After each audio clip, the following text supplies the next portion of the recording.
السلام علیکم۔ Urdu centre hub میں خوش آمدید۔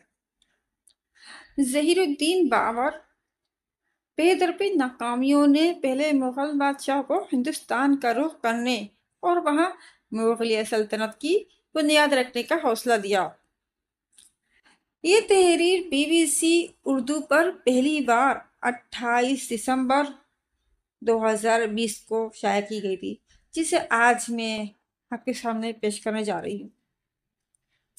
انگریزی کے معروف ناول نگار فوسٹر لکھتے ہیں کہ جدید سیاسی فلسفے کے موجد میکیاویلی نے شاید بابر کے بارے میں نہیں سنا تھا، کیونکہ اگر سنا ہوتا تو دی پرنس نامی کتاب لکھنے کے بجائے بابر کی زندگی کے بارے میں لکھنے میں ان کی دلچسپی زیادہ ہوتی، کیونکہ وہ ایک ایسا کردار تھے جو نہ صرف کامیاب تھے بلکہ جمالیاتی حس اور فنکارانہ خوبیوں سے بھی سرشار تھے۔ مغل سلطنت کے بانی ظہیر الدین محمد بابر 1483 سے 1530 جن کا سن ہجری ہے کو جہاں عظیم فاتح کے طور پر دیکھا گیا اور بیان کیا جاتا ہے، وہیں کئی حلقوں میں انہیں ایک بڑا فنکار اور عظیم ادیب بھی مانا جاتا ہے۔ بابر سے متعلق ماہر تاریخ دان اسٹیفن ٹیل نے لکھا ہے کہ یہ طے کرنا مشکل ہو جاتا ہے کہ بابر بحیثیت ایک بادشاہ زیادہ اہمیت کے حامل ہے یا پھر بحیثیت شاعر و ادیب وہ زیادہ قابل قدر ہیں۔ آج کے انڈیا میں اکثریتی ہندو طبقے کے ایک خاص نظریے کے حامل افراد میں بابر کو حملہ آور، لٹیرا، غاصب، ہندو دشمن، ظالم و جاور بادشاہ بھی سمجھا جاتا ہے۔ بات صرف یہاں تک محدود نہیں بلکہ انڈیا کی برسر اقتدار جماعت صرف بابر ہی نہیں، مغلیہ سلطنت سے منسوب ہر چیز کے خلاف نظر آتی ہے۔ آج سے تقریباً 500 برس قبل بابر نے ایک ایسی سلطنت کی بنیاد رکھی جو اپنے آپ میں بے نظیر ہے۔ انہوں نے سن 1526 میں پانی پت کی پہلی جنگ میں ابراہیم لودھی کو شکست پاش دے کر ہندوستان میں ایک ایسی سلطنت قائم کی جس کے قبضے میں اپنے عروج کے زمانے میں دنیا کی 1/4 سے زیادہ دولت تھی اور جس کا رقبہ تقریباً پورے برصغیر بشمول افغانستان پر محیط تھا۔ لیکن بابر کی زندگی جہد مسلسل سے تعبیر ہے۔ آج کی دنیا کے لیے بابر کا سب سے بڑا تعارف ان کی اپنی سوانح حیات ہے۔ ان کی اس تصنیف کو آج بابر نامہ یا تذکرہ بابری کے نام سے جانا جاتا ہے۔ دہلی کے سینٹرل یونیورسٹی جامعہ ملیہ اسلامیہ میں شعبہ تاریخ کی سربراہ نشاط منظر کہتی ہیں کہ بابر کی زندگی کو 2 حصوں میں تقسیم کیا جا سکتا ہے۔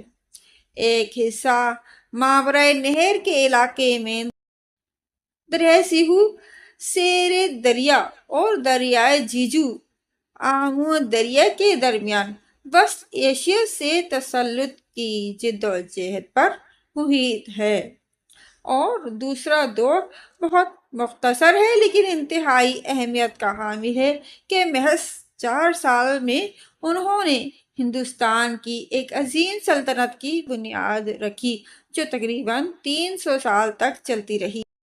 Oxford centre for Islamic studies میں ساؤتھ ایشین اسلام کے فیلو معین احمد نظامی نے BBC کو بتایا کہ تیموری اور چنگیزی نسل سے تعلق رکھنے والے بابر نے اپنے والد عمر شیخ مرزا سے ایک چھوٹی سی ریاست فرغانہ ورثے میں پائی تھی، جس کی پڑوسی ریاستوں پر ان کے رشتہ داروں کی عملداری تھی۔ وہ بتاتے ہیں کہ یہاں تک کہ انہیں اپنے وطن کو بھی گنوانا پڑ گیا اور اپنی زندگی کا زیادہ تر حصہ صحرا نوردی اور مہم جوئی میں گزارا۔ اپنے وطن کو دوبارہ حاصل کرنے کے لیے ان کی کوششیں ان کی کوششیں ناکامیوں کا شکار ہوتی رہیں، یہاں تک کہ حالات نے انہیں ہندوستان کی جانب رخ کرنے پر مجبور کیا۔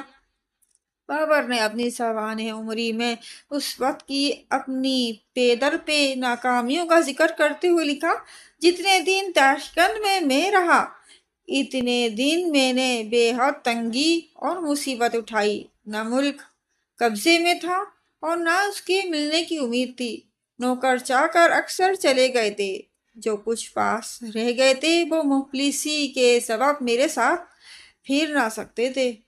وہ مزید لکھتے ہیں کہ آخر ایسی سرگردانی اور اس بے گھر ہونے سے میں تنگ آ گیا اور زندگی سے بیزار ہو گیا۔ میں نے اپنے دل میں کہا کہ ایسی سختی کے جینے سے بہتر ہے کہ جدھر سینگ سمائے ادھر چلا جاؤں، ایسا چھپ جاؤں کہ کسی کی نظر نہ پڑے۔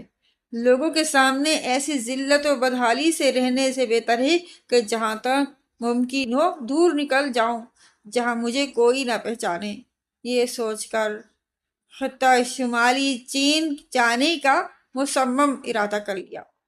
مجھے بچپن سے ملک کے خطہ کی سیر کا شوق تھا، مگر سلطنت اور تعلقات کے سبب نہ جا سکتا تھا۔ معین احمد نظامی نے بتایا کہ انہوں نے اس طرح کی چیزیں دوسری جگہ بھی لکھی ہیں۔ ایک جگہ لکھا ہے، کیا اب بھی کچھ دیکھنا رہ گیا ہے؟ اب کون سی قسمت کی ستم زریبی اور ظلم و ستم دیکھنا رہ گیا ہے؟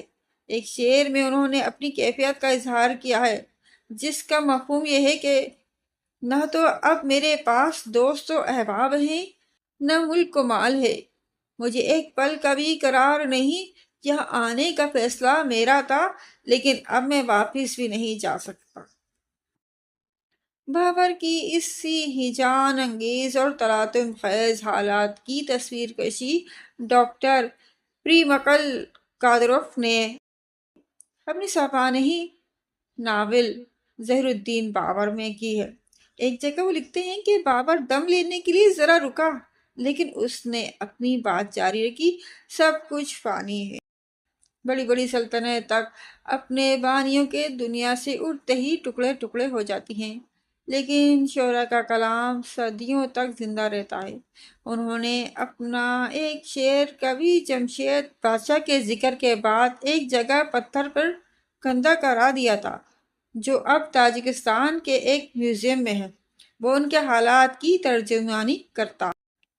گرفتم عالم بمردی و زور، ولیکن نبردیم باخود باگور۔ اس کا ترجمہ کچھ یوں ہے، طاقت اور ہمت سے قبضہ تو کیا جا سکتا ہے، لیکن خود اپنے آپ کو دفن نہیں کیا جا سکتا۔ اس سے ظاہر ہوتا ہے کہ وہ ہار ماننے والوں میں سے نہیں تھے۔ بابر میں کسی پہاڑی چشمے کی سی قوت تھی جو سنگ لاخ زمین کو چیر کر بلندی سے اس قوت کے ساتھ نکلتا کہ ساری زمین کو سیراب کرتا۔ چنانچہ پریمکل کادروف نے ایک جگہ اس کیفیت کا بیان اس طرح کیا ہے، اس وقت بابر کو طاقتور چشمے کا نظارہ بہت محظوظ کر رہا تھا۔ بابر نے سوچا کہ اس چشمے میں پانی پریخ گلیشیئر سے آتا ہوگا۔ اس کا مطلب یہ تھا کہ پانی کو پریخ سے نیچے آنے اور پھر آسمان پائے لاؤ پہاڑ کی چوٹی تک چلنے کے لیے دونوں پہاڑوں کے درمیان واقع گھاٹیوں کی گہرائیوں سے کہیں زیادہ گہرائی تک جانا پڑتا تھا۔ پانی کے چشمے کو اس کے لیے اتنی قوت آخر کہاں سے مل رہی تھی؟ بابر کو ایسے چشمے سے خود اپنی زندگی کا موازنہ بہت موزوں اور اچھا لگا۔ وہ خود بھی ٹوٹ کر گرنے والی چٹان کے نیچے آ گیا تھا۔ بابر کی توجہ ہندوستان کی جانب کیوں کر مبذول ہوئی، اس کی مختلف توجیہات پیش کی جا سکتی ہیں، لیکن پروفیسر نشاط منظر کا کہنا ہے کہ ہندوستان کی جانب ان کی توجہ بہت معقول تھی، کیونکہ کابل میں محصول لگانے کے لیے صرف ایک چیز تھی اور حکومت کے انتظام و انصرام کے لیے دولت کی انتہائی ضرورت تھی۔ اس لیے بابر کے پاس ہندوستان کی جانب رخ کرنے کے علاوہ کوئی دوسرا چارہ نہیں رہ گیا تھا۔ چنانچہ ہم دیکھتے ہیں کہ کہ دریائے سندھ کو عبور کرنے سے قبل وہ پہلے بھی کئی مرتبہ ہندوستان کے مغربی حصے پر حملہ آور ہو چکے تھے اور وہاں سے مال غنیمت حاصل کر کے واپس کابل چلے گئے تھے۔ ان کا کہنا ہے کہ بابر اپنی سوانح حیات کی ابتدا جس انداز سے کرتے ہیں، کسی 12 سال کے لڑکے سے اس قسم کی ہمت اور العزمی کی امید نہیں کی جا سکتی، لیکن بابر کے خون میں حکمرانی کے ساتھ بہادری شامل تھی۔ نشاط منظر کہتی ہیں کہ انہیں قسمت اور ضرورت دونوں ادھر کھینچ لائے تھے، ورنہ ان کی ابتدائی ساری کوششیں شمال کی جانب وسط ایشیا میں اپنے باپ دادا کی سلطنت کو مستحکم کرنے اور ایک عظیم سلطنت قائم کرنے پر مبنی تھی۔ انہوں نے یہ بھی کہا کہ یہ بحث کا علیحدہ موضوع ہے کہ آیا رانا سانگا یا دولت خان لودھی نے انہیں دہلی کی سلطنت پر حملہ کرنے کی دعوت دی یا نہیں، لیکن یہ بات طے ہے کہ آج کے جمہوری اقتدار سے ہم سلطانی کے دور کے فرق نہیں کر سکتے۔ اس زمانے میں جو جس جگہ جاتا اور فاتح ہوتا تو اسے وہاں کے عوام و خواص دونوں قبول کرتے، نہ کہ اسے حملہ آور سمجھتے۔ لیکن بابر کے ہندوستان کے خواب کے بارے میں ایل ایف رش بروک نے اپنی کتاب ظہیر الدین محمد بابر میں لکھا ہے کہ سب سے تھک ہار کر بابر نے دہقات نامی گاؤں میں رہنے کا فیصلہ کر لیا۔ اس نے پرخلوص طریقے پر خود کو ماحول کے مطابق ڈھال لیا، اپنے تمام دعووں کو ترک کر دیا اور محض ایک سادہ مہمان کی طرح گاؤں کے مقدم سردار کے گھر رہنے لگا۔ یہاں ایک ایسا سابقہ پڑا جس کے متعلق قسمت نے یہ طے کر دیا تھا کہ جس سے بابر کی آئندہ کی زندگی کی تشکیل پر ایک اعلیٰ ترین اثر پڑے گا۔ مقدم کی عمر 70 یا 80 برس ہوگی، مگر ان کی والدہ 111 سال کی تھیں اور وہ بقیت حیات تھیں۔ اس بوڑھی خاتون کے کچھ رشتہ دار تیمور بیگ کے لشکر کے ساتھ ہندوستان گئے تھے۔ یہ بات ان کے ذہن میں تھی اور وہ اس کا قصہ سنایا کرتی تھی۔ انہوں نے بابر کے بزرگوں کے کارناموں کی جو کہانیاں سنائیں، انہوں نے نوعمر شہزادے کے تخیلات میں ایک جوش و ہیجان پیدا کر دیا، اور اس میں کوئی شبہ نہیں ہو سکتا کہ اس وقت سے ہی ہندوستان میں تیمور کی فتوحات کو تازہ کرنے کا خواب اس کے ذہن کے پس منظر میں مسلسل قائم رہا۔ جامعہ ملیہ یونیورسٹی کے شعبہ تاریخ میں اسسٹنٹ پروفیسر رحمت جاوید راشد کا کہنا ہے کہ یہ تو سب کو معلوم ہے کہ بابر والد کی جانب سے تیمور خاندان کی 5ویں پشت میں سے تھے، جبکہ والدہ کی جانب سے وہ عظیم فاتح چنگیز خان کی 14ویں پشت میں سے تھے۔ اس طرح ایشیا کے 2 عظیم فاتحین کا خون بابر میں شامل تھا، جو انہیں دوسرے علاقائی فرما رواؤں پر فوقیت دیتا تھا۔ بابر کی پیدائش فرغانہ کے دارالحکومت اندجان میں ہوئی اور وہیں ان کی تعلیم و تربیت ہوئی۔ پروفیسر نشاط منظر بتاتی ہیں کہ اگرچہ ان کے جد امجد چنگیز خان اور تیمور لنگ دونوں پڑھے لکھے نہیں تھے، لیکن انہیں اس کا بخوبی احساس تھا بغیر تعلیم کے جہاں بانی مشکل امر ہے۔ اپنے بچوں کو اعلیٰ تعلیم دلوائی۔ بابر کی تعلیم بھی اسلامی روایت کے مطابق 4 سال اور 4 دن کی عمر میں شروع ہو گئی تھی۔ انہوں نے مزید بتایا کہ چنگیز خان کی اولاد کو تعلیم دینے والے لوگ ابھی غور قوم سے تعلق رکھتے تھے، جو آج چین کے سنکیانگ صوبے میں گو کے پریشان حال ہے، لیکن قرون وسطی میں وہ سب سے زیادہ پڑھے لکھے سمجھے جاتے تھے۔ اس طرح تیمور بیگ نے اپنے بچوں کی تعلیم کے لیے چغتائی ترکوں کی خدمات حاصل کی تھیں، جو کہ اپنے زمانے کے بہت پڑھے لکھے سمجھے جاتے تھے اور جنہوں نے عربی اور فارسی کے تسلط کے باوجود اپنی زبان کو ادبی حیثیت دی تھی۔ میں نے جب ان سے پوچھا کہ کم عمری میں بادشاہ بننے اور اس قدر جنگی مہمات اور دربدری میں انہیں علم و ہنر کے میدان میں کیوں کر یہ مرتبہ حاصل ہے، تو انہوں نے کہا کہ بابر جہاں بھی گئے ان کے ساتھ بھی جاتے تھے اور وہ ہر طرح کے لوگوں سے ملنا جلنا پسند کرتے تھے، اور علی شیر نوائی جیسے شاعر کی تو انہوں نے خاص طور سرپرستی کی تھی۔ انہوں نے کہا کہ بابر نے اپنے بارے میں جس کھلے انداز سے بیان کیا ہے وہ کسی دوسرے بادشاہ کے بارے میں نہیں ہے۔ انہوں نے اپنی شادی، محبت، شراب نوشی، صحرا نوردی، توبہ اور اپنی دلی کیفیت تک ہر بات کا ذکر کیا ہے۔ اسٹیفن ڈیل نے اپنی کتاب گارڈن آف ایڈ پیراڈائز یعنی باغ ہشت بہشت میں بابر کی نثر کو الہامی قرار دیا ہے اور اس کے بارے میں لکھا ہے کہ وہ اس قدر براہ راست ہے جس طرح آج 500 سال بعد بھی لکھنے کا طرز عام ہے، یا جس طرح لکھنے کی آج بھی ترغیب دی جاتی ہے۔ انہوں نے یہ بھی ذکر کیا ہے کہ انہوں نے اس کے متعلق کسی طرح اپنے بیٹے ہمایوں کی اصلاح کی تھی اور لکھا تھا کہ تمہاری تحریر میں موضوع گم ہو جاتا ہے، اس لیے براہ راست لکھنے کی تلقین کی تھی۔ اردو کے معروف شاعر غالب نے تقریباً 300 سال بعد اردو میں جو طریقہ تحریر ایجاد کیا جس پر انہیں فخر بھی تھا، اس طرح کی صاف و سعادت نثر بابر نے ان سے پہلے اپنے جانشینوں کے لیے لکھ چھوڑی تھی۔ بابر نامہ پڑھنے سے پتہ چلتا ہے کہ ان کی پہلی شادی ان کے چچا زاد بہن عائشہ سے ہوئی تھی، جس سے ایک بیٹی پیدا ہوئی جو 40 دن بھی زندہ نہیں رہ سکی، لیکن بابر کو ان کی اپنی بیگم سے کوئی الفت نہ تھی۔ انہوں نے لکھا کہ اردو بازار میں ایک لڑکا تھا بابری نام، جس میں ہم نامی کی بھی ایک مناسبت تھی۔ انہی دنوں مجھے اس کے ساتھ عجیب سا لگاؤ پیدا ہو گیا، مگر حال یہ تھا کہ کبھی بابری میرے سامنے آ جاتا تو مارے شرم کے میں نگاہ بھر کر اس کی طرف نہ دیکھ سکتا۔ اضطراب دل کی یہ کیفیت تھی کہ اس کے آنے کا شکریہ تک ادا نہ کر سکتا تھا۔ یہ تو کہاں کہ نہ آنے کا گلہ زبان پر لا سکتا، اور زبردستی بلانے کی مجال ہی کس کو تھی۔ ویسے بابر کی محبوب ترین اہلیہ ماہم بیگم تھی، جن کے بطن سے ہمایوں پیدا ہوئے تھے، جبکہ گلبدن بیگم اور ہندال و عسکری اور کامران دوسری بیویوں سے پیدا ہوئے تھے۔